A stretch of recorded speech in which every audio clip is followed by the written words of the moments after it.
زندگی کے ہنگامے جاری تھے، بازاروں میں وہی چہل پہل اور گہما گہمی تھی۔ New York, Los Angeles, London, Paris, Shanghai, Delhi, Mexico, Karachi اور لاہور، ہر جگہ رونق میلے لگے ہوئے تھے۔ رات کو دن کر دینے والی سیلابی روشنیوں میں 20 کرکٹ میچز اور فٹ بال ورلڈ کپ کے مقابلے، ان کو دیکھتے اور تالیاں بجاتے تماشائی۔ پب اور بار میں شراب پیتے اور کلبوں میں سٹرپٹیز دیکھتے بدمست لوگ۔ ہالی ووڈ اور بالی ووڈ کی ایکشن اور تھرل فلموں میں اداکاروں کے جلوے اور ان جلووں کے شوقین تماشبین۔ فلموں، ڈراموں، سٹیج، ٹی وی اور بیلی ڈانس فیشن شو میں تھرکتی مٹکتی اپنے جسم کی نمائش کرتی ماڈلز اور اداکاروں، اور اس نمائش سے اپنی تجوریاں بھرتے سرمایہ دار، نئے دور کے نئے فاتحین، ملٹی نیشنل کمپنیوں کے مالکان اور ان کو اپنا علم اور ہنر بیچ کر اپنا مستقبل کے خواب بنانے والے باصلاحیت نوجوان۔ میڈیا کی چمک دمک، صحافت کے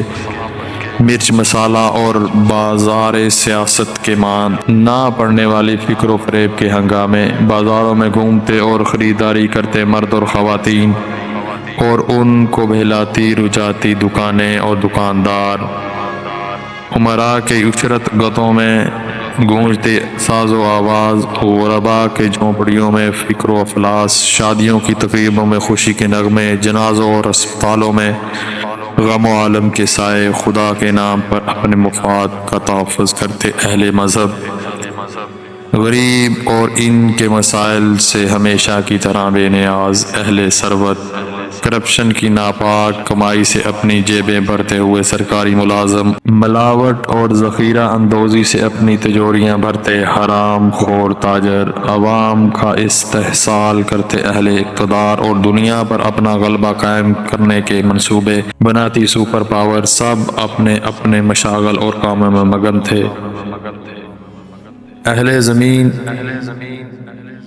جو ہمیشہ سے کرتے آئے تھے وہ بھی کر رہے تھے، ظلم اور فساد کی داستانیں،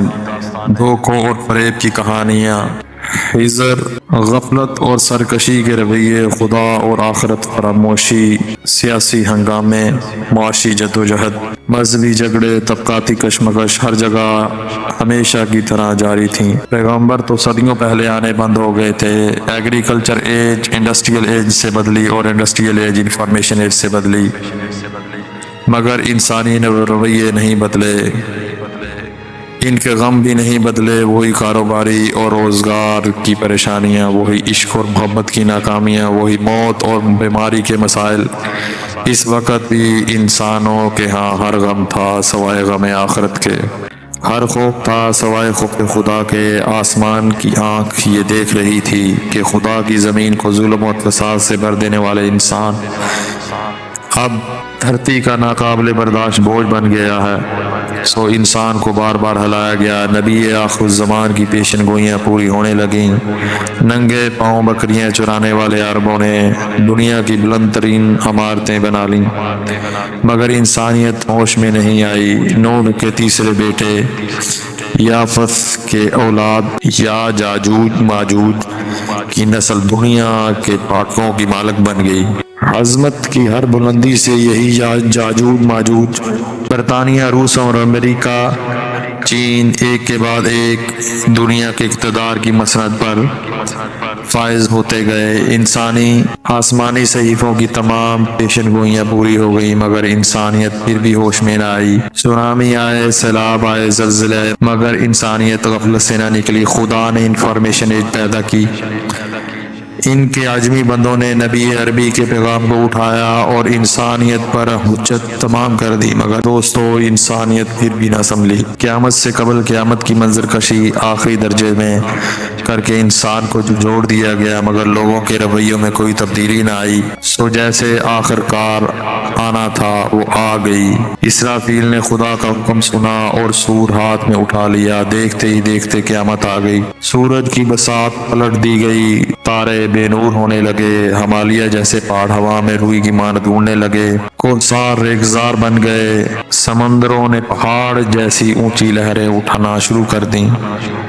میدان سمندر بدل گئے، زمین نے اپنی آتش فشاں باہر اگل دیے، وادیوں میں آگ کے دریا بہنے لگے، دھرتی نے اپنے سارے زلزلے باہر نکال پھینکے، زمین الٹ پلٹ کر رہ گئی، شہر کھنڈروں میں بدلنے لگے، عمارتیں خاک ہونے لگیں، آبادیاں قبرستان کا منظر پیش کرنے لگیں۔ ہائے کمزور انسان کی بھلا حیثیت ہی کیا تھی، وہ جو کچھ دیر قبل سے نئے گھر کی تعمیر کے منصوبے بنا رہے تھے، نئی دکان، نئے کاروبار کی منصوبہ بندی کر رہے تھے، شادی اور نکاح کی امیدیں باندھ رہے تھے، نئے کار اور نئے کپڑوں کی خریداری کر رہے تھے، اولاد کے مستقبل کی پلاننگ میں مصروف تھے، اپنے تمام ادارے اور سارے عزائم بھول گئے، مائیں دودھ پلاتے بچے چھوڑ کر بھاگیں، حاملہ عورتوں کے حمل گر گئے، طاقتور کمزور کو کچلنے اور نوجوان بوڑھوں کو چھوڑ کر بھاگنے لگے، سونا چاندی سر عام پڑے ہیں،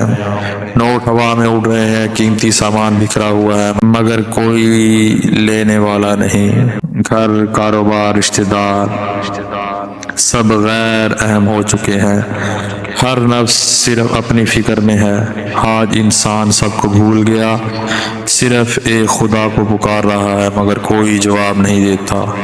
دہریے اور ملحد بھی نام خدا کی دہائی دے رہے ہیں مگر کوئی جائے عافیت نظر نہیں آتی، بربادی کے سائے پیچھا نہیں چھوڑ رہے، موت ہر وقت تعاقب کر رہی ہے، مصیبت نے ہر طرف سے گھیر لیا، آخرکار زندگی موت سے شکست کھا گئی، زندگی ختم ہو گئی مگر اس لیے کہ زندگی کو اب شروع ہونا تھا۔